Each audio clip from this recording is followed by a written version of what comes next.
So today we're gonna be making this bird scooter hook up to that kid trailer thing.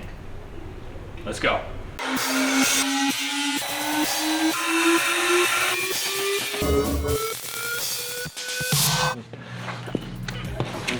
All right, so the first problem is that the bike trailer mounts on the left onto the bike normally, but on the scooter, it's got a brake on the left. So we're gonna have to make our bracket off this side. It's gonna have to come back and then over to center. Oh, this is gonna be fun. So we're just gonna jump right into it at the cold cut saw, cutting out some of this 1/4 inch by 2 inch strapping. Something like 3 inch would have been great, but I didn't have any on hand, and we're just doing this quick project. We'll make a rough layout and take it over to the vertical bandsaw. You know, the plasma cutter would have been great, but then I've got to switch the torches from my machine torch to a hand torch, and it's just more work than it needs to be. So in order to cut that curve there, we'll drill a couple 1/8 of an inch holes and then grab an 1/8 of an inch burr on a Dremel and open them up to match that curve. Ooh, that's hot. Then we can just break the piece out and go back over to a grinder and eventually die grinder to get that curve just right. I'm taking the time to get this just right because the piece on the side of the scooter that this kind of slots around is plastic, and I don't want to put any more stress on it than I need to, but I do need a relatively secure fit. And of course, first try, it's just a little bit small, so we're back over to the vertical bandsaw to open up that cut a little bit more. A vertical bandsaw is a great thing to have. I could probably do with a little bit of a better stand, but this gets the job done. And with that adjustment, we're there. I gotta open it up a little bit with the grinder, but I needed to smooth everything out anyway. This is definitely a build-as-you-go project. I'm not making plans or anything like that. I've just got a customer who's a good customer of mine who wants his scooter to be able to pull his kid around in his little bike trailer. So I told him I'd take a shot at it. So as I said earlier, if we do use something like 3 inch strapping, it would have made this a little bit easier. The wheel support at the back of that scooter is about 1 7/8 of an inch tall, and this 2 inch strapping really isn't any bigger.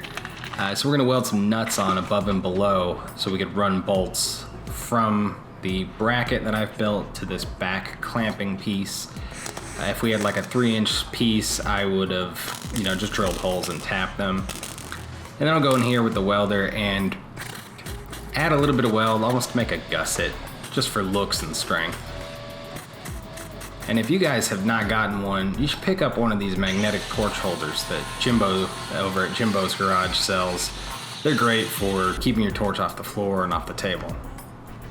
So in order to keep the aesthetics right on this front bracket, I'm going to weld nuts in just like I did on the back clamping piece, but obviously these ones can't have a thread on them, so I'm just drilling them out. And that'll just let the bolt free spin in there. Assemble it, put the bracket in place, and just get to welding. And of course I welded one of the bolts to the bracket, but Impact Driver takes care of that pretty quick. The benefit here too is that I know these pieces line up because they were made bolted to each other. Just saves a little bit of time later on. And like any good metal project, it's just a little bit of welding, a little bit of grinding, and we'll get this bracket cleaned right up. Hot. Ooh. So as we go to do the first real test assembly of this, you can see how everything goes together. It's a pretty nice tight fit, and after I put all this together, I did go get bolts that were the right length. All right, so now that we have something that is very securely attached to the scooter, we have to make the piece that interfaces with the trailer, which needs to go right about there. But first, we ride the scooter.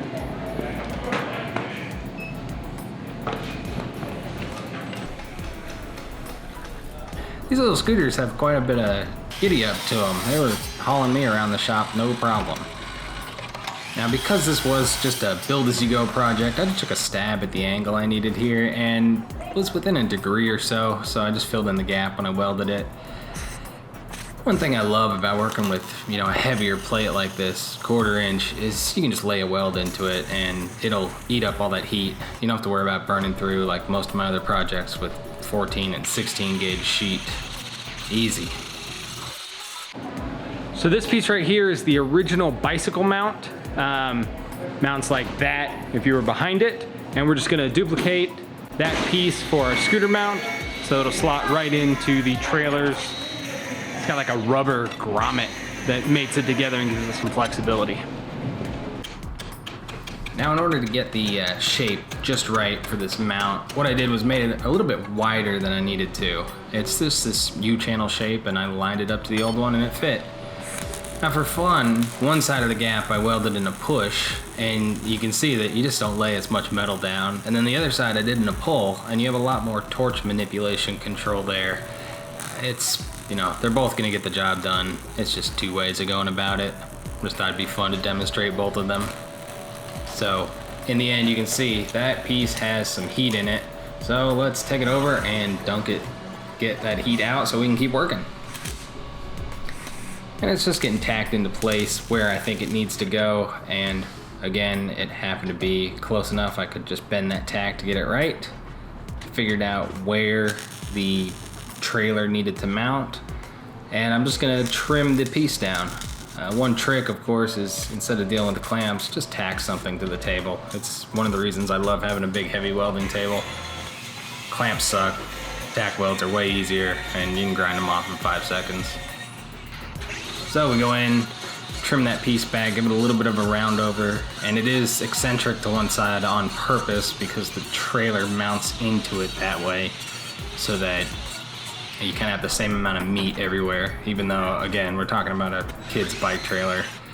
You know, this is 1/4 inch plate. It's never gonna break. That rubber piece will break first, but whatever. Got it all drilled out, cleaned up. Make sure to deburr the inside of it since it is gonna meet up to a rubber piece. Now in this test fit up, you can see that that trailer mounts at a weird angle and that's why the bracket was off to one side. And now this is done, so let's bolt it onto the scooter and take it for a test before we get that piece powder coated. All right guys, this one has been a bunch of fun. It's kind of one of those projects that makes having all these tools worth it because in about 2.5, 3 hours, we just put this whole thing together. It's not something you can buy off the shelf, but now it exists. Go out and make something. Whereas Doug Jackson over at SV Seeker will tell you, what did you make today? Thanks. I'll catch you guys on the next one. Be sure to like, comment, and subscribe if you haven't. I mean, you probably definitely should, for sure.